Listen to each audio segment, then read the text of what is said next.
Dear students, last topic हमने cover किया था type of close packing and voids. किसी भी आयनिक सॉलिड के अंदर जो बिगर साइज का आयन है वो लैटिस की फॉर्मेशन करता है, स्मॉलर साइज के आयन टेट्राहेड्रल या फिर ऑक्टाहेड्रल वॉइड को ऑक्युपाई करते हैं according to their size. Radius ratio क्या है?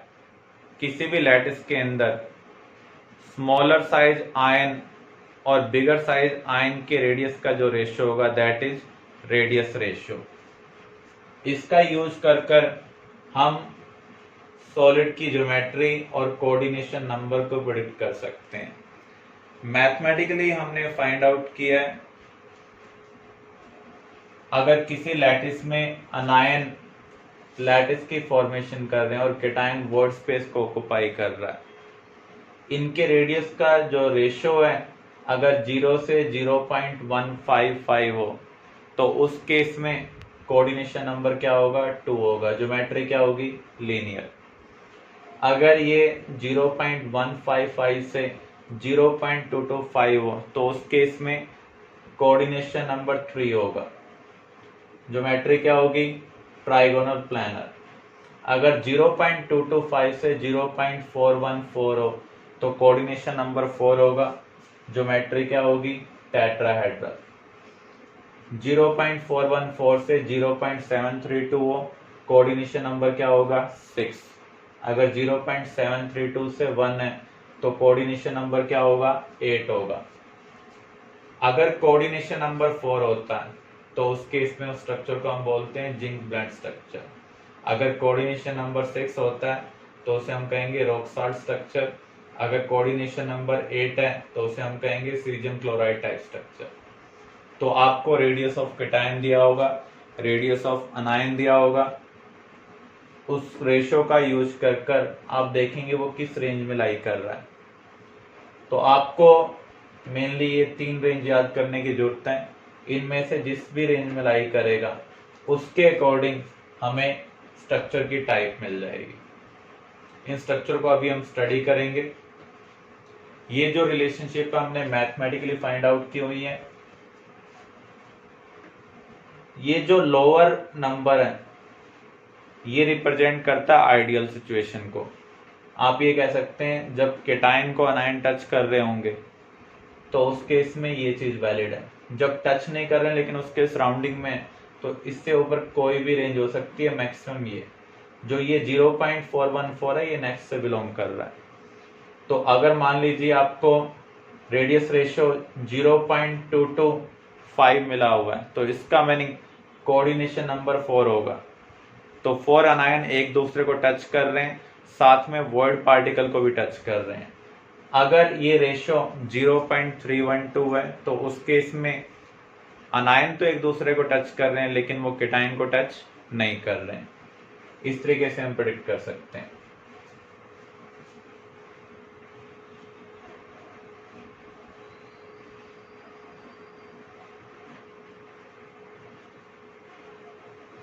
किसी भी आयनिक सॉलिड में केटायन अनायन दोनों टाइप के हो सकते हैं।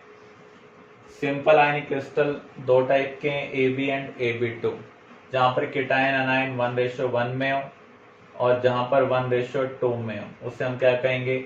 AB2 type. तो फर्स्ट स्ट्रक्चर हम स्टडी करने जा रहे हैं rock salt structure. Rock salt structure में जो क्लोराइड आयन है वो FCC लैटिस बना रहे हैं और सोडियम आयन किसको ऑक्युपाई कर रहे हैं? ऑक्टाहेड्रल वॉइड को। तो यहाँ पर आप देख सकते हैं जो येलो पार्टिकल है वो क्लोराइड को रिप्रेजेंट कर रहे हैं, रेड पार्टिकल सोडियम आयन को रिप्रेजेंट कर रहे हैं। तो ये FCC लैटिस बना रहे हैं। ये पार्टिकल कॉर्नर्स के ऊपर भी प्रेजेंट है और फेस सेंटर के ऊपर भी प्रेजेंट है। सोडियम आयन ऑक्टाहेड्रल वॉइड में प्रेजेंट है। आपने पढ़ा था FCC लैटिस में ऑक्टाहेड्रल वॉइड कहां पर होते हैं? Edge centre and body centre. तो कितने क्लोराइड आयन इस यूनिट सेल के अंदर प्रेजेंट है? 8 क्लोराइड कॉर्नर पर है, कॉर्नर का कंट्रीब्यूशन क्या होगा? 1/8।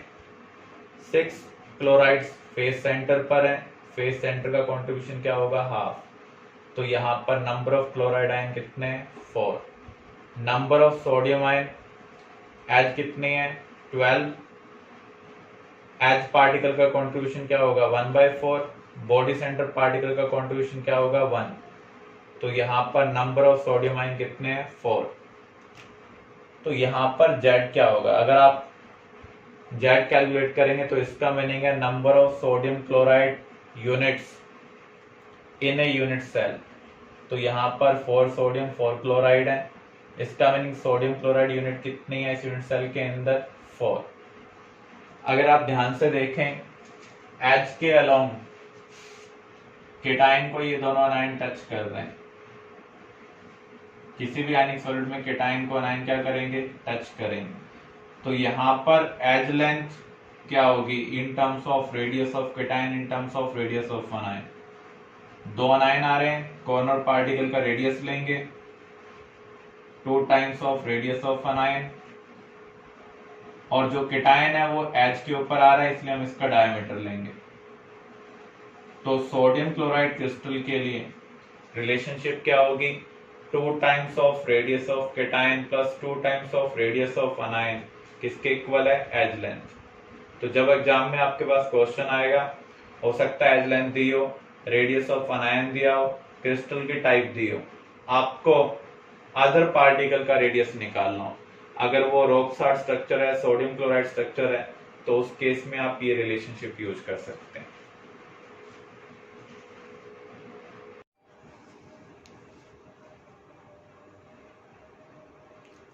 नेक्स्ट हम कवर कर रहे हैं सीजियम क्लोराइड। सीजियम क्लोराइड के अंदर जो क्लोराइड आयन है वो सिंपल क्यूबिक लैटिस बना रहे हैं, और जो सीजियम आयन है वो बॉडी सेंटर के ऊपर प्रेजेंट है। तो यहां पर हमें number of caesium chloride unit निकालनी है। क्लोराइड कहां पर है कॉर्नर्स पर, तो नंबर ऑफ क्लोराइड आयन कितने होंगे 8 इंटू 1/8। तो इसका कॉन्ट्रीब्यूशन यहाँ पर क्या है 1। सीजियम आयन बॉडी सेंटर पर है और बॉडी सेंटर का कॉन्ट्रीब्यूशन क्या होता है 1। तो number of caesium chloride unit in unit cell क्या होगी 1 होगी, क्योंकि एक सीजियम आयन और एक क्लोराइड आयन है। सीजियम क्लोराइड स्ट्रक्चर को हम बॉडी सेंटर क्यूबिक भी बोल सकते हैं। आप देख सकते हैं एक पार्टिकुलर आयन तो सिंपल क्यूबिक अरेंजमेंट में, लेकिन जो अदर टाइप का आयन है वो बॉडी सेंटर के ऊपर प्रेजेंट है, तो इसे हम बीसीसी टाइप या फिर सीजियम क्लोराइड टाइप स्ट्रक्चर कह सकते हैं। बीसीसी के लिए नॉर्मली Z2 होता है, लेकिन यहाँ पर Z की वैल्यू क्या होगी 1 होगी। तो आपको ध्यान रखना है जब भी कंपाउंड फॉर्म आ जाए तो बीसीसी के लिए Z1 होगा, अगर एलिमेंट फॉर्म है तो उस केस में Z क्या होगा 2 होगा। अब आप देखें बॉडी डायगोनल के ऊपर corner particle body centre particle को टच करेंगे, बॉडी डायगोनल की लेंथ क्या होती है √3 है। ये कॉर्नर पार्टिकल है, इनका हमें रेडियस लेना है, और जो बॉडी सेंटर पार्टिकल है उसका आपको डायमीटर लेना है। तो यहां पर हम कह सकते हैं 2 times of radius of cation plus 2 times of radius of anion equal to body diagonal length in terms of edge. तो यहां पर रेडियस ऑफ केटायन और रेडियस ऑफ अनायन में क्या रिलेशनशिप होगी √3a/2। तो एग्जाम में आपके पास दो टाइप के न्यूमेरिकल आ सकते हैं, या तो आपको सीजियम क्लोराइड स्ट्रक्चर दी होगी या फिर सोडियम क्लोराइड स्ट्रक्चर दी होगी। एज लेंथ दिया होगा, रेडियस ऑफ केटायन दिया होगा, रेडियस ऑफ अनायन निकालना होगा। अगर आपको सोडियम क्लोराइड स्ट्रक्चर दी हुई है, रॉक सॉल्ट स्ट्रक्चर दी हुई है, तो वहां पर आप रिलेशनशिप यूज करेंगे edge length equal to 2 times of radius of cation plus radius of anion. अगर बीसीसी दिया हुआ है तो आपको ध्यान रखना है √3 equal to 2 times of radius of cation plus 2 times of radius of anion. Coordination number ratio क्या होगा coordination number of cation ratio coordination number of anion. तो यहाँ पर बॉडी सेंटर पार्टिकल को कॉर्नर पार्टिकल टच कर रहे हैं, body centre cation है और कॉर्नर पार्टिकल क्या है अनायन। कितने अनायन है जो इसको टच कर रहे हैं 8। ऐसे ही हर अनायन को केटायन टच करेगा। ये जो कॉर्नर पार्टिकल है, ये 8 यूनिट सेल का पार्ट है, तो हर यूनिट सेल का जो बॉडी सेंटर पार्टिकल है इसको टच कर रहा है। तो 8 यूनिट सेल के जो बॉडी सेंटर पार्टिकल है वो इसको टच कर रहे हैं। इसका मीनिंग अनायन का भी कोऑर्डिनेशन नंबर क्या है, 8 है। तो 8:8 बीसीसी का कोऑर्डिनेशन नंबर है। कोऑर्डिनेशन नंबर को हम कभी भी सिंप्लीफाई नहीं करते हैं, जबकि फार्मूला रेशियो को हम क्या करते हैं, सिंप्लीफाई करते हैं, क्योंकि ये हमें बता रहा है कि एक कैटायन को कितने अनायन टच कर रहे हैं, एक अनायन को कितने कैटायन टच कर रहे हैं, जो चेंज नहीं होते, जबकि फार्मूला सिंपलेस्ट रेशियो के अकॉर्डिंग लिखा जाता है। अब हम एक न्यूमेरिकल कवर करने जा रहे हैं। In rock salt structure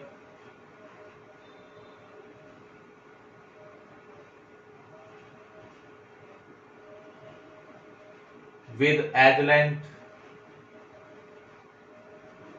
of unit cell 400 picometer and radius of cation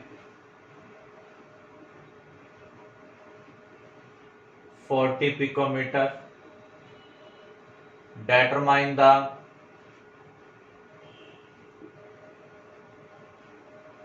radii of anion। तो यहां पर रॉक सॉल्ट स्ट्रक्चर है, तो रॉक सॉल्ट स्ट्रक्चर के अंदर रिलेशनशिप क्या होगी, edge length equal to 2 times of radius of cation plus 2 times of radius of anion. तो यहां पर हमें रेडियस ऑफ अनायन निकालना है, तो इसे हम सॉल्व करेंगे। एज लेंथ आपको दी हुई है 400, कैटायन का रेडियस है 40, तो ये आपको क्या मिल रहा है 320/2 160 पिकोमीटर।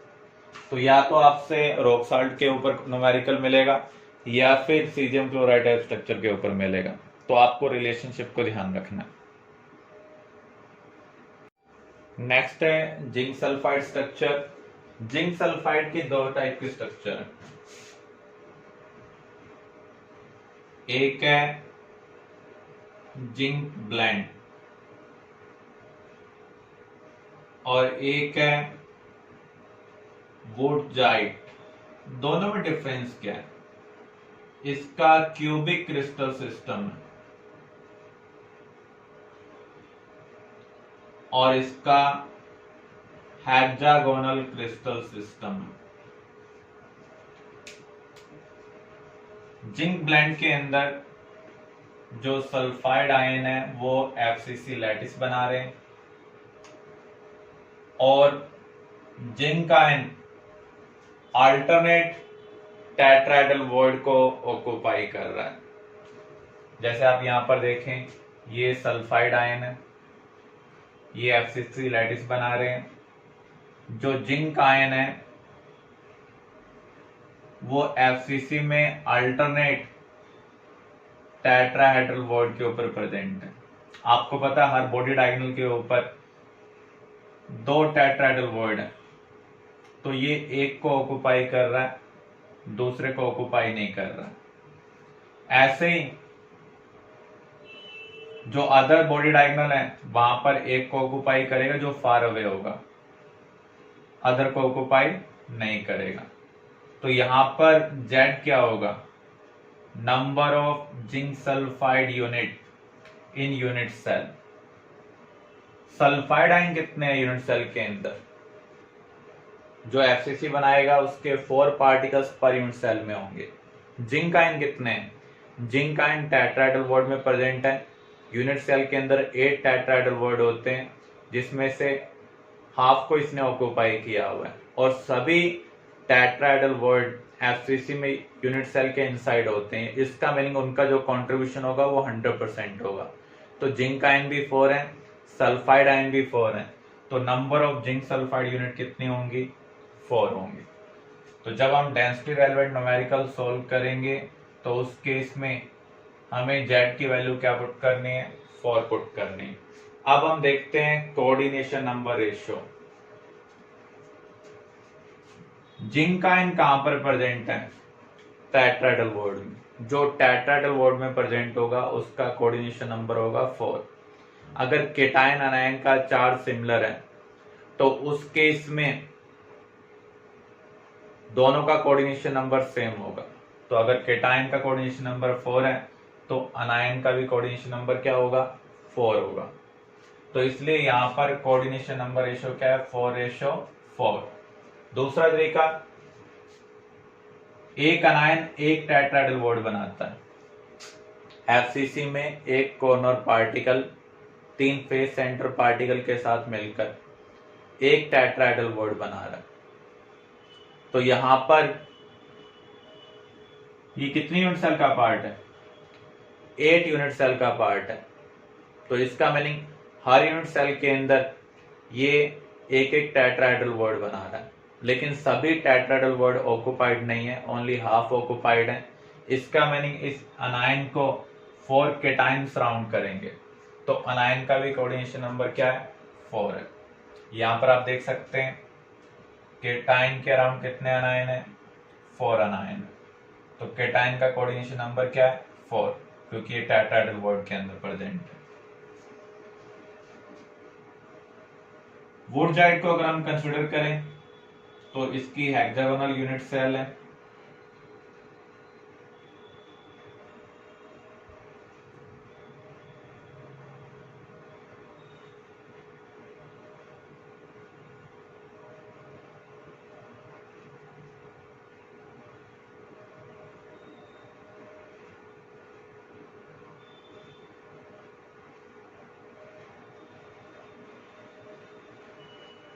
तो यहां पर जो सल्फाइड है वो लैटिस की फॉर्मेशन कर रहा है।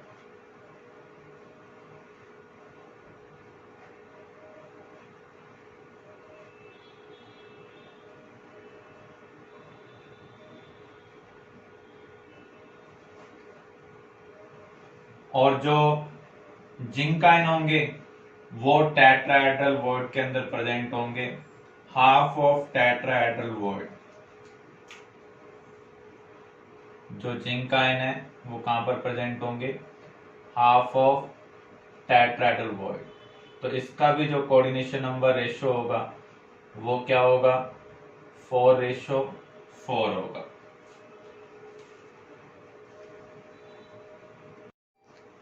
नेक्स्ट हम कवर कर रहे हैं fluoride structure, calcium fluoride structure. Normally अनायन lattice की फॉर्मेशन करता है और केटायन इंटरस्टिशियल साइट्स के अंदर प्रेजेंट होते हैं। लेकिन आपको ध्यान रखना है जो बिगर पार्टिकल होगा वो लैटिस की फॉर्मेशन करेगा। कैल्शियम फ्लोराइड में कैल्शियम बिगर आयन है तो ये लैटिस की फॉर्मेशन कर रहा है। कौन सा लैटिस बना रहा है? एफसीसी। और जो फ्लोराइड है वो सभी टेट्राहेड्रल बॉन्ड के अंदर प्रेजेंट है। तो यहां पर इसका कोऑर्डिनेशन नंबर रेशियो क्या होगा? जो टेट्राहेड्रल बॉन्ड में प्रेजेंट है वो कौन है? फ्लोराइड। तो इसका कोऑर्डिनेशन नंबर क्या होगा? 4 होगा। केटायन कॉर्नर के ऊपर प्रेजेंट है। एक कॉर्नर पार्टिकल एक यूनिट सेल के अंदर एक टेट्राहेड्रल बॉन्ड बनाता है, लेकिन ये 8 यूनिट सेल का पार्ट है तो इसके अराउंड 8 टेट्राहेड्रल बॉन्ड होंगे। यहां पर सभी टेट्राहेड्रल बॉन्ड ऑक्युपाइड है। इसका मीनिंग इसके अराउंड 8 अनायन है। तो इसका जो कोऑर्डिनेशन नंबर रेशियो है वो क्या है? 8:4। अगर कंफ्यूजन हो जाए 4:8 या फिर 8:4 उसको आप कैसे सेटिस्फाई करेंगे? तो आप देखें कैल्शियम के पास 2 पॉजिटिव है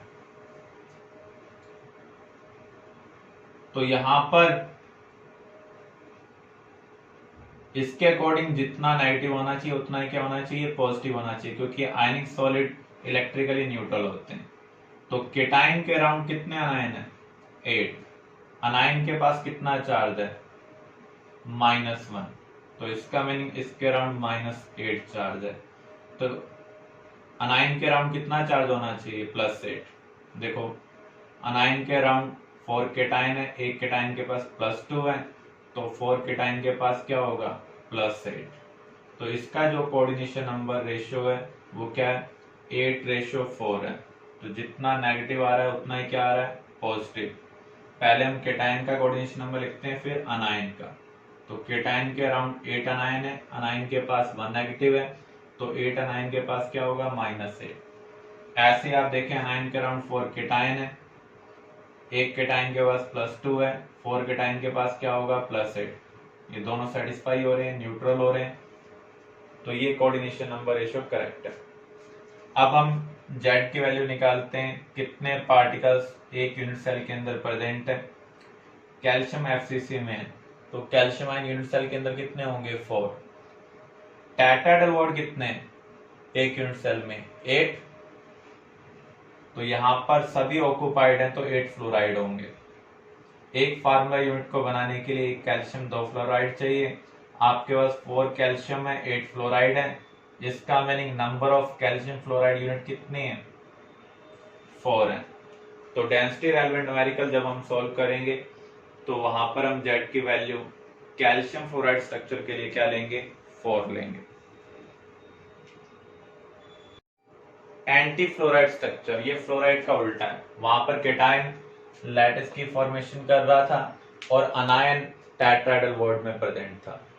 यहाँ पर उसका उल्टा है। यहाँ पर जो ऑक्साइड आयन है वो FCC लैटिस बना रहा है, सोडियम आयन सभी टेट्राहेड्रल बॉन्ड को ऑक्युपाई कर रहा है। तो यहाँ पर जो कोऑर्डिनेशन नंबर रेशियो होगा वो क्या होगा, केटायन कहां पर प्रेजेंट है टेट्राहेड्रल बॉन्ड के अंदर, तो जो टेट्राहेड्रल बॉन्ड में प्रेजेंट होता है उसका कोऑर्डिनेशन नंबर क्या होगा 4 होगा। अब जो अनायन है वो FCC लैटिस बना रहा है, मीन्स वो कॉर्नर पर प्रेजेंट है और इसके अराउंड कितने टेट्राहेड्रल बॉन्ड होंगे 8 टेट्राहेड्रल बॉन्ड होंगे, क्योंकि एक corner particle 3 adjacent face particle के साथ कंबाइन होकर एक टेट्राहेड्रल बॉन्ड बनाता है। तो 8 यूनिट सेल के अंदर ये 8 टेट्राहेड्रल बॉन्ड बनाएगा। तो सभी ऑक्युपाइड है, इसका मीनिंग अनायन का कोऑर्डिनेशन नंबर क्या है 4 है। वेरीफाई करना है, सोडियम के पास +1 है, ऑक्सीजन के पास -2 है, तो केटाइन के अराउंड कितने अनायन है 4, एक अनायन के पास -2 है, 4 के पास क्या होगा -8। ऐसे अनायन का कोऑर्डिनेशन नंबर देखो क्या है 8, एक केटाइन के पास +1 है, 8 के पास कितना होगा +8, तो ये न्यूट्रलाइज हो जाएंगे। Z क्या होगा number of sodium oxide unit per unit cell. जो ऑक्साइड है वो FCC लैटिस में है, तो ऑक्साइड कितने हैं 4 है। सोडियम आयन सभी टेट्राहेड्रल बॉन्ड में, तो वो कितने हैं 8, क्योंकि एक FCC यूनिट सेल के अंदर 8 टेट्राहेड्रल बॉन्ड होते हैं। तो जितने पार्टिकल यूनिट सेल बनाते हैं उससे डबल क्या होंगे टेट्राहेड्रल बॉन्ड होंगे।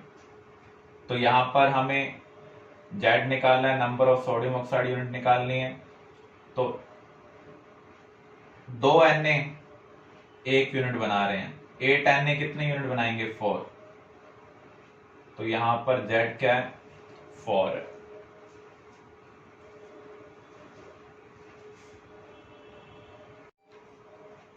The ionic radii of rubidium ion and iodide ion are 1.46 and 2.16. The most probable type of structure exhibited by it is. तो इसके लिए आपको radius of cation upon radius of anions means radius ratio निकालना होगा 1.46 bye 2.16, तो near by ये 2/3 है। अगर हम 0.7 से ऊपर भी डिवाइड करें, 0.7 से नीचे भी डिवाइड करें, तो ये 0.66 आ रहा है। तो इसका मीनिंग ये किस में लाई कर रहा है 0.414 से 0.732 वाली रेंज में लाई कर रहा है। इस रेंज में जो लाई करता है उसका कोऑर्डिनेशन नंबर क्या होता है 6 होता है। और कोऑर्डिनेशन नंबर 6 हमने कौन सी स्ट्रक्चर के अंदर स्टडी किया था सोडियम क्लोराइड टाइप स्ट्रक्चर में स्टडी किया था। यहाँ पर कोऑर्डिनेशन नंबर रेशियो क्या है 8:8, यहाँ पर 4:4 और यहाँ पर 8:4। तो सबसे पहले हमने रेडियस रेशियो डिटरमाइन किया, फिर देखा रेडियस रेशियो किस रेंज में लाई कर रहा है, उससे हमें कोऑर्डिनेशन नंबर पता चला और कोऑर्डिनेशन नंबर के बेस पर हम प्रोडक्ट जो ज्योमेट्री है उसको प्रेडिक्ट कर रहे हैं। टेट्राहेड्रल एंड ऑक्टाहेड्रल वर्ड के रिगार्डिंग हम ऑलरेडी डिस्कशन कर चुके हैं। दो टाइप के टेट्राहेड्रल वर्ड हो सकते हैं, ideal and non ideal. Ideal का मीनिंग क्या है? जो पार्टिकल वॉइड की फॉर्मेशन कर रहे हैं वो एक दूसरे को टच करें। तो यहां पर जो वॉइड है उसे हम कहेंगे ideal tetrahedral void. Non ideal के केस में ये पार्टिकल एक दूसरे को टच नहीं करेंगे लेकिन इस वैकेंट स्पेस के अराउंड होंगे। आइडियल के लिए आपको ध्यान रखना है जिस पार्टिकल को हम वॉइड में फिट कर रहे हैं और जो पार्टिकल वॉइड बना रहे हैं उनका रेडियस का रेशियो क्या होगा 0.225 होगा। स्मॉल आर रिप्रेजेंट कर रहा है radius of void, capital R represent कर रहा है radius of particles form the lattice. जो लैटिस फॉर्मिंग पार्टिकल्स हैं उसका रेडियस। जो लैटिस फॉर्मिंग पार्टिकल्स हैं वो बिगर होते हैं जबकि वॉइड स्मॉलर होता है। तो टेट्राहेड्रल के केस में ये 0.225 होगा। अगर हम नॉन आइडियल के लिए कंसिडर करें ये 0.413 तक हो सकता है, क्योंकि आपने कोऑर्डिनेशन नंबर में पढ़ा था रेंज क्या है 0.225 से 0.41। तो उस केस में जो कोऑर्डिनेशन नंबर होगा वो 4 होगा। तो ये जो 0.41 है ये नेक्स्ट रेंज से बिलोंग कर रहा है, कोऑर्डिनेशन नंबर 6 के लिए बिलोंग कर रहा है। 0.225 पर जो पार्टिकल वॉइड की फॉर्मेशन कर रहे हैं उसके अराउंड वो एक दूसरे को टच कर रहे हैं। अब यहां पर जो वॉइड है उसका कोऑर्डिनेशन नंबर 4 है, इसलिए हमने इस रेंज को पिक किया। तो ये आइडियल के लिए जब पार्टिकल एक दूसरे को टच कर रहे हो, ये मैक्सिमम साइज के लिए आप ये कह सकते हैं, और ये किसके लिए minimum size of tetrahedral word.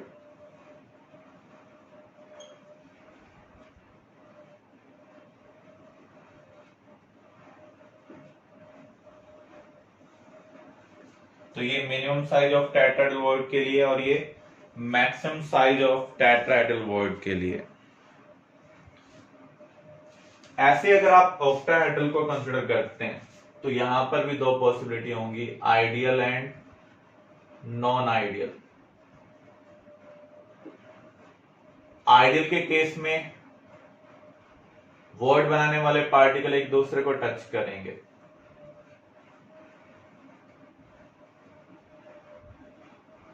इसका कोऑर्डिनेशन नंबर 6 है, तो रेंज क्या होगी 0.414 से 0.732 अकॉर्डिंग टू रेडियस रेशियो। तो यहां पर ये मिनिमम साइज के कोरस्पॉन्डिंग है। तो एग्जाम में क्वेश्चन आ सकता है कॉम्पिटिटिव में, टेट्राहेड्रल वर्ड का मिनिमम साइज क्या होगा, ऑक्टाहेड्रल वर्ड का मिनिमम साइज क्या होगा।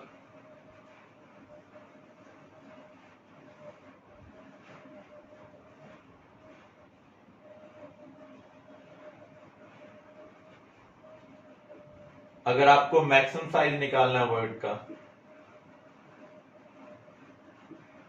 तो रेंज का जो अपर पॉइंट है उसमें से 1 नंबर कम कर दें, जो लास्ट वाला डिजिट है वो मैक्सिमम साइज ऑफ वॉइड को रिप्रेजेंट करेगा। तो एग्जाम में न्यूमेरिकल में आपसे क्या पूछा गया है, जिस पार्टिकल को हमें टेट्राहेड्रल वॉइड में फिट करना है उसका मिनिमम साइज क्या हो सकता है या फिर मैक्सिमम क्या हो सकता है। ऐसे ऑक्टाहेड्रल वॉइड में हमें उसको फिट करना है तो मिनिमम साइज क्या हो सकता है और मैक्सिमम साइज क्या हो सकता है। Determine radius of tetrahedral void minimum and maximum if particle X form FCC lattice with edge length 400 picometer। तो इस प्रॉब्लम को हम कैसे सॉल्व करेंगे। सबसे पहले हमें जो इंफॉर्मेशन दी हुई है एफसीसी की और उसकी एज लेंथ दी हुई है, इसका यूज कर हम रेडियस ऑफ लैटिस पार्टिकल निकालेंगे। √2 किसके इक्वल होगा 4r। फेस डायगोनल पर लैटिस फॉर्मिंग पार्टिकल टच करते हैं तो यहाँ पर √2 किसके इक्वल है 4r।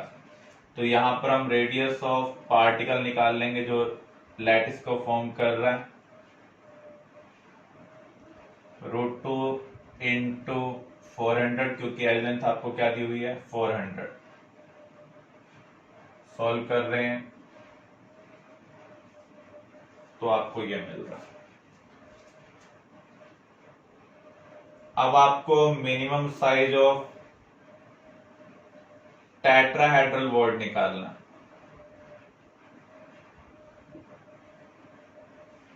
तो रिलेशनशिप क्या है,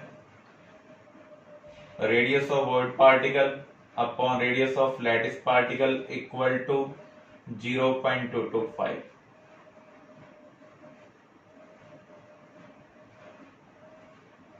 रेडियस ऑफ लैटिस पार्टिकल क्या है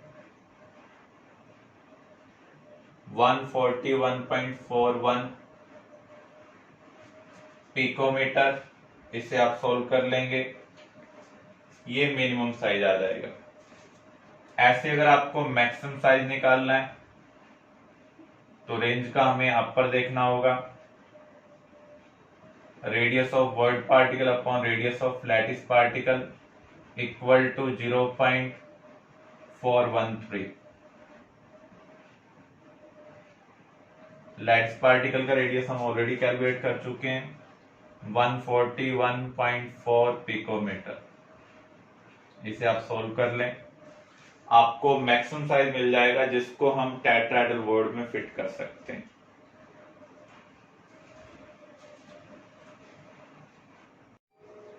In a solid, particles A form FCC lattice while particles B occupy 50% of octahedral voids. Particle C occupy 25% of tetrahedral voids. इस इंफॉर्मेशन का यूज करते हुए हमें फार्मूला ऑफ सब्सटेंस निकालना है। एक यूनिट सेल के अंदर जो पार्टिकल का रेशियो होगा उसको अगर हम सिंप्लीफाई कर दें तो हमें इंपेरिकल फार्मूला ऑफ सब्सटेंस मिल जाएगा। तो यहाँ पर हमें एबीसी का रेशियो निकालना है in a unit cell. Particle a FCC lattice बना रहा है और जो एफसीसी लैटिस बनाता है उसके 4 पार्टिकल्स पर यूनिट सेल होते हैं। जितने पार्टिकल लैटिस बनाते हैं उतने ही ऑक्टाहेड्रल वॉइड होते हैं। बी कहां पर है ऑक्टाहेड्रल वॉइड में। हम कितने परसेंट ऑक्यूपाई कर रहे हैं 50%। पार्टिकल सी कहां पर है टेट्राहेड्रल वॉइड में। जितने पार्टिकल लैटिस बनाते हैं उसके डबल टेट्राहेड्रल वॉइड होते हैं। हम ऑक्यूपाई कितना कर रहे हैं 25%। तो इसको अगर हम सॉल्व करें तो आपको क्या मिल रहा है 4:2:2। फर्दर सिंप्लीफाई कर रहे हैं तो 2:1:1। इसलिए सब्सटेंस का फार्मूला क्या होगा A2BC। बाय द वे हम ये बोल जाएं कि एफसीसी में कितने पार्टिकल्स आएंगे लैटिस को बनाने में, तो उस केस में हम प्रॉब्लम को कैसे सॉल्व करेंगे। अज्यूम कर लें x पार्टिकल लैटिस बना रहे हैं, उतने ही पार्टिकल ऑक्टाहेड्रल वॉइड में आ सकते हैं, लेकिन हम ऑक्यूपाई कितना कर रहे हैं 50%। उसके डबल क्या होंगे टेट्राहेड्रल वॉइड। हम ऑक्यूपाई कितना कर रहे हैं 25%, मीन्स 1/4। एक्स कॉमन है, कैंसिल हो जाएगा, तो आपको क्या मिलेगा, सोल्व कर रहे हैं तो 4:2:2, फर्दर सिंप्लीफाई करेंगे तो 2:1:1। तो इसके अकॉर्डिंग भी फार्मूला क्या आ रहा है, A2BC। अनदर प्रॉब्लम, इन ए कंपाउंड CrCl3, जो क्लोराइड है वो FCC लैटिस बना रहा है, जबकि क्रोमियम आयन किसको ऑक्युपाई कर रहे हैं, टेट्राहेड्रल वॉइड को।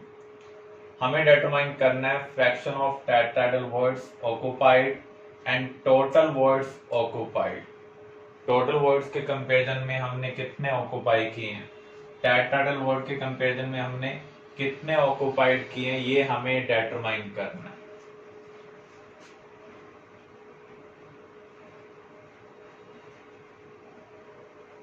अगर आप ध्यान से देखें, क्लोराइड यहां पर लैटिस बना रहा है, इसके कितने पार्टिकल होंगे, फार्मूला के अकॉर्डिंग 3 पार्टिकल। क्रोमियम आयन कहां पर प्रेजेंट है, टेट्राहेड्रल वॉइड में, इसके डबल जितने पार्टिकल लैटिस बनाते हैं उसके डबल क्या होंगे, टेट्राहेड्रल वॉइड होंगे। हम ऑक्युपाई कितना कर रहे हैं, मान लीजिए 1/x ऑक्युपाई कर रहे हैं, तो ये किसके इक्वल होना चाहिए, 3 के कोरस्पॉन्डिंग क्रोमियम 1 होना चाहिए। इसका मीनिंग 1/x इंटू 6 की वैल्यू क्या होनी चाहिए, 1 होनी चाहिए। तो अगर हम इसे सॉल्व करते हैं तो x की वैल्यू क्या आ रही है, 1/6। तो यहाँ पर नंबर ऑफ टेट्राहेड्रल वॉइड कितने, 6 हैं। हम ऑक्युपाई कितना कर रहे हैं, 1 ऑक्युपाई कर रहे हैं अकॉर्डिंग टू फार्मूला रेशियो। देखो यहाँ पर 3 क्लोराइड लैटिस बना रहे हैं, तो क्रोमियम 1 है। क्रोमियम है कहां पर, टेट्राहेड्रल वॉइड में, जितने पार्टिकल लैटिस बनाते हैं उसके डबल टेट्राहेड्रल वॉइड है। हम कितना ऑक्युपाई कर रहे हैं, 1। इसका मीनिंग आप ये कह सकते हैं fraction of tetrahedral void occupied कितने, 1/6। जितने पार्टिकल लैटिस बनाते हैं उसके 3 times total number of voids होते हैं। हम ऑक्युपाई कितना कर रहे हैं, 1। तो fraction of total voids occupied कितने होंगे, 1/9। फिर से आप देख लें इस चीज को, फार्मूला में आप चेक करें, क्लोराइड लैटिस बना रहा है, क्रोमियम वॉइड को ऑक्युपाई कर रहा है, 3 पार्टिकल लैटिस बना रहे हैं। मैं ये फार्मूला रेशियो से कह रहा हूं, नॉट अकॉर्डिंग टू FCC, क्योंकि यहाँ पर क्लोराइड की 3 यूनिट्स हैं। अगर 3 पार्टिकल लैटिस बनाते हैं तो टेट्राहेड्रल वॉइड कितने होंगे, 6 होंगे। ऑक्टाहेड्रल वॉइड कितने होंगे, 3 होंगे। टोटल वॉइड्स कितने होंगे, 9 होंगे। क्रोमियम कहां पर प्रेजेंट है, टेट्राहेड्रल वॉइड में, एक ही है फार्मूला रेशियो के अकॉर्डिंग, जबकि टेट्राहेड्रल वॉइड कितने हैं, 6।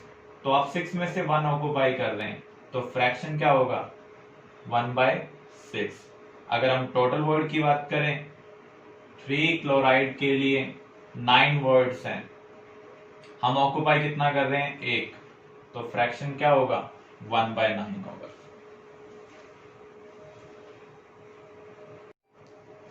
The edge length of unit cell of potassium chloride, जिसकी स्ट्रक्चर क्या है, सोडियम क्लोराइड टाइप की, कितनी दी हुई है, 6.2 angstrom, assuming anion cation contact along the cell edge, calculate the radius of potassium ion। देखो जो सोडियम क्लोराइड स्ट्रक्चर है, रॉक सॉल्ट स्ट्रक्चर है, उसमें आपको पता है जो क्लोराइड है वो क्या बनाता है, FCC लैटिस। तो यहाँ पर पोटाशियम क्लोराइड में क्लोराइड भी क्या बनाएगा, FCC लैटिस बनाएगा। और पोटाशियम आयन कहां पर प्रेजेंट होगा, ऑक्टाहेड्रल वॉइड के अंदर। ऑक्टाहेड्रल वॉइड 2 टाइप के होंगे, कौन कौन से, ideal and non ideal. Ideal में जो पार्टिकल लैटिस बनाते हैं वो एक दूसरे को टच करते हैं, जबकि नॉन आइडियल में वो एक दूसरे को टच नहीं करते हैं। तो यहाँ पर रॉक्सार्ड स्ट्रक्चर के अंदर अनायन अनायन एक दूसरे को टच नहीं करते हैं, वो किसको टच करते हैं? केटायन को। इसका मीनिंग यहाँ पर जो ऑक्टाइडल वर्ड है वो कौन सा है? Non ideal. यहाँ कोऑर्डिनेशन नंबर 6 है। कोऑर्डिनेशन नंबर 6 के लिए रेंज हमने स्टडी की थी 0.414 से 0.732 तक। ये तो आइडियल के लिए, बाकी अदर वैल्यू नॉन आइडियल के लिए। तो यहाँ पर हम नॉन आइडियल के लिए किसको पिक करें? क्योंकि यहाँ पर जो वर्ड है वो कौन सा टाइप का है? नॉन आइडियल टाइप का। तो हम मैक्सिमम पॉसिबल वैल्यू लेंगे। तो यहाँ पर radius of cation upon radius of अनायन क्या होना चाहिए? 0.731 होना चाहिए। This is equation 1। Second information आपको दी हुई है, एच के अलोंग अनायन केटायन एक दूसरे को टच कर रहे हैं, तो इसके according 2 times of radius of cation 2 times of radius of अनायन किसके इक्वल होना चाहिए? एच लेंथ के इक्वल होना चाहिए। तो ये इक्वेशन 2 है। इक्वेशन 1 और 2 को हमें सॉल्व करना है, क्योंकि आपको आर नेगेटिव की वैल्यू आर पॉजिटिव की टर्म में मिल रही है। तो आप यहाँ पर आर नेगेटिव की वैल्यू आर पॉजिटिव की टर्म में पुट कर दें। हमें क्या निकालना है? रेडियस ऑफ केटायन निकालना है। एज लेंथ की वैल्यू आपको दी हुई है 6.28 एंगस्ट्रॉम। इसको आप सॉल्व कर लें, आपको रेडियस ऑफ पोटाशियम आयन मिल जाएगा। Structure of diamond similar to zinc blende. Zinc blende में जो सल्फाइड है वो एफसीसी लैटिस बनाता है और जिंक का हाफ ऑफ टेट्राहेड्रल वर्ड को ऑक्युपाई करता है। सिमिलर वे में यहाँ पर कार्बन एफसीसी लैटिस बना रहा है और carbon he half of tetrahedral word को ऑक्युपाई कर रहा है। तो आप ये कह सकते हैं एफसीसी में बॉडी डायगोनल के ऊपर 2 टेट्राहेड्रल वर्ड होते हैं। तो जो फेस सेंटर पार्टिकल है वो बॉडी डायगोनल पार्टिकल के टच में होगा जो टेट्राहेड्रल वर्ड की प्रेजेंट है। तो यहाँ पर कॉर्नर पार्टिकल का हम रेडियस कंसिडर करेंगे, इसका डायमीटर, क्योंकि ये टच में है तो इमेजिनेशन के पॉइंट ऑफ व्यू से यहाँ पर इन दोनों के बीच में होगा। तो यहाँ पर हम इसका भी डाया ले रहे हैं, इसका भी हम क्या ले रहे हैं? डायमीटर। ये इसको टच कर रहा है, कॉर्नर पार्टिकल का हम क्या लेंगे? रेडियस। तो r plus 2r plus 2r plus 2r plus r, तो ये डिस्टेंस है 8r। बॉडी डायगोनल की लेंथ एच की टर्म में क्या होती है? √3 है। इस इंफॉर्मेशन का यूज कर हम डायमंड यूनिट सेल की डेंसिटी निकाल सकते हैं, पैकिंग फ्रैक्शन निकाल सकते हैं। बोर्ड सिलेबस में ये इंक्लूडेड नहीं है। बोर्ड सिलेबस के पॉइंट ऑफ व्यू से आपको सिर्फ सोडियम क्लोराइड और आपको दूसरी स्ट्रक्चर प्रिपेयर करनी है सीजियम क्लोराइड। रिमेनिंग जो स्ट्रक्चर हम कवर कर रहे हैं वो कॉम्पिटिटिव पॉइंट ऑफ व्यू से कवर करना है। हाँ, कोऑर्डिनेशन नंबर रेशियो आपसे किसी का भी पूछा जा सकता है, जो हमने फर्स्ट 4 केस किए हैं, fluoride structure, anti fluoride, zinc blende. Normally जो बोर्ड एग्जाम में क्वेश्चन आते हैं वो सोडियम क्लोराइड और सीजियम क्लोराइड स्ट्रक्चर के रिगार्डिंग ही आते हैं। इसके बाद है स्पाइनल स्ट्रक्चर।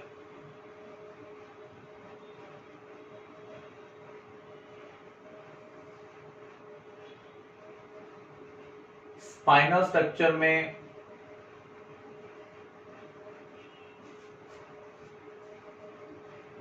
जो जनरल फार्मूला बनता है वो है Ab2O4। जो अनायन है वो लैटिस बना रहा है, कौन सा? FCC। B यहां पर ट्राईवैलेंट आयन है। B यहां पर क्या है? Trivalent ion. और ये कहां पर प्रेजेंट है? Half of octahedral word. A divalent ion है,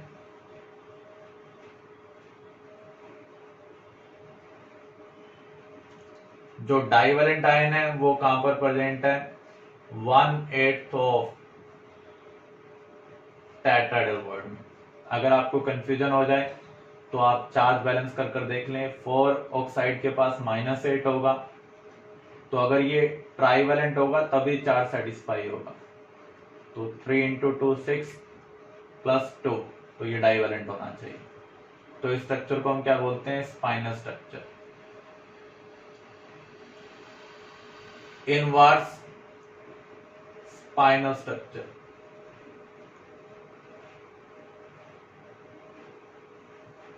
इनवर्स स्पाइनल स्ट्रक्चर में जो ऑक्साइड है वो तो लैटिस की फॉर्मेशन कर रहा है, अगेन FCC। जो डाइवेलेंट है वो आ जाते हैं ऑक्टाहेड्रल वर्ड के अंदर, जो ट्राइवेलेंट है वो इक्वली डिस्ट्रीब्यूट हो जाते हैं।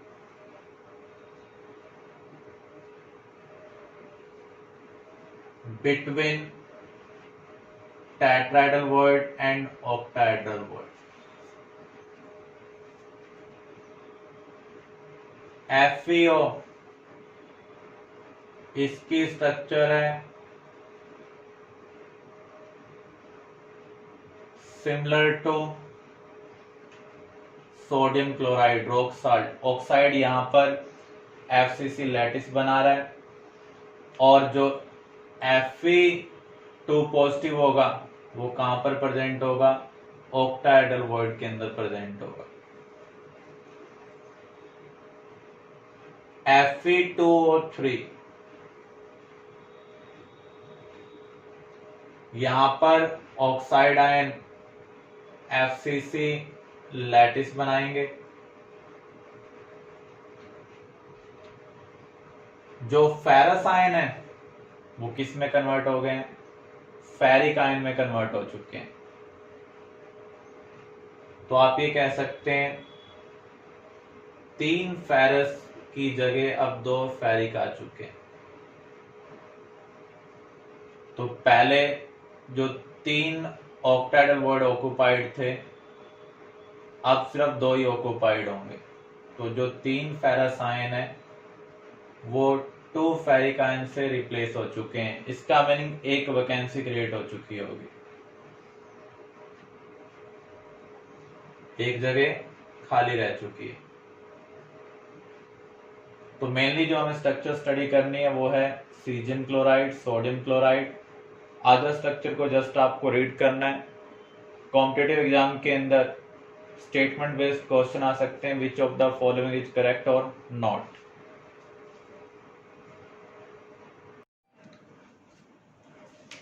Next topic, density of solid. Density का मीनिंग क्या है, mass of solid upon volume of solid. जो यूनिट वॉल्यूम का मास होगा दैट इज डेंसिटी। किसी भी क्रिस्टलाइन सॉलिड को अगर हम कंसिडर करें, वहां पर unit cell throughout the solid repeat होते हैं। इसका मीनिंग अगर हम एक यूनिट सेल के मास और वॉल्यूम का रेशियो ले लें तो हमें भी डेंसिटी ऑफ सॉलिड मिल सकती है। तो यहाँ पर डेंसिटी क्या है, mass of solid upon volume of solid. Assume कर रहे हैं एक सॉलिड के अंदर n यूनिट सेल हैं और सभी यूनिट सेल आइडेंटिकल होते हैं, तो इसका मास क्या होगा, n into mass of unit cell. Volume क्या होगा, n into volume of unit cell. तो यहाँ पर n से n क्या हो रहा है, cancel. Mass of unit cell हम कैसे निकाल सकते हैं, number of particles in a unit cell into mass of one particle. एक यूनिट सेल के अंदर कितने पार्टिकल होंगे, इसको हमने कंट्रीब्यूशन से रिप्रेजेंट किया था, जेड से रिप्रेजेंट किया था। जेड यहाँ पर रिप्रेजेंट कर रहा है नेचर ऑफ यूनिट सेल को। एफसीसी के लिए जेड 4 होगा, सिंपल क्यूबिक के लिए 1। बीसीसी में अगर एलिमेंट फॉर्म हो तो जेड क्या होगा, 2 होगा। कंपाउंड फॉर्म हो जेड 1 होगा। इसका मीनिंग अगर सीजियम क्लोराइड टाइप स्ट्रक्चर है तो उस केस में आपको Z1 पुट करना है। सोडियम क्लोराइड टाइप स्ट्रक्चर है जिंक सल्फाइड टाइप स्ट्रक्चर है, तो ऐसे केस में Z की वैल्यू हम क्या पुट करेंगे, 4 पुट करेंगे। मास ऑफ वन पार्टिकल हमें निकालना है। जो हम मोलर मास यूज करते हैं वो क्या होता है, मास ऑफ एवोगैड्रो पार्टिकल्स। अगर हमें एक पार्टिकल का मास निकालना है तो मोलर मास को हम किससे डिवाइड करेंगे, एवोगैड्रो से डिवाइड करेंगे। तो इसलिए हम इसकी जगह क्या लिख रहे हैं, molar mass by Avogadro. Normally हम क्यूबिक यूनिट सेल को कंसिडर करते हैं जब तक आपको कोई इंफॉर्मेशन ना दी हो, और क्यूब के लिए वॉल्यूम क्या होगा, एज लेंथ का क्यूब। इसलिए डेंसिटी क्या है, Z इंटू एम अपॉन ए क्यूब इंटू एवोगैड्रो। जो डेंसिटी है नॉर्मली हम कैलकुलेट करेंगे ग्राम पर क्यूबिक सेंटीमीटर में, लेकिन ये कोई फिक्स नहीं है। एज लेंथ आपको या तो एंगस्ट्रॉम में दी होगी या फिर पिकोमीटर में दी होगी। आप इसको सेंटीमीटर में कन्वर्ट करेंगे। 1 एंगस्ट्रॉम के अंदर कितने सेंटीमीटर होते हैं, 10 power as to minus 8 centimetre. Pico में कितने होंगे, 10 power as to minus 10 centimetre.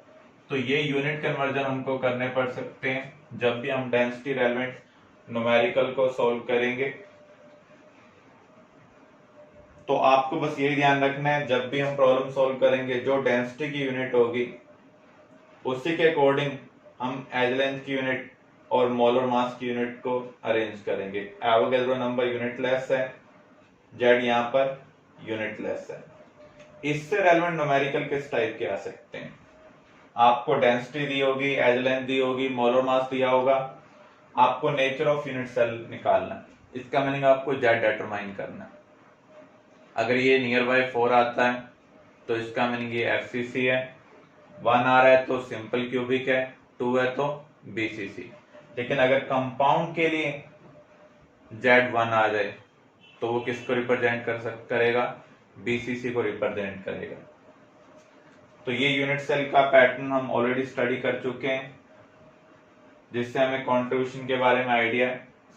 तो डेंसिटी से रेलेवेंट 3-4 टाइप के न्यूमेरिकल आ सकते हैं, डेंसिटी कैलकुलेट करने के लिए, नेचर ऑफ यूनिट सेल निकालने के लिए, एवोगैड्रो नंबर कैलकुलेट करने के लिए। एवोगैड्रो नंबर की value 6.02 into 10 power as to 23 है, लेकिन जो डेटा आपको दिया होगा उसमें आपका आंसर इसके नियर बाय आ सकता है, एक्चुअली सेम कोई जरूरी नहीं है। क्लियर।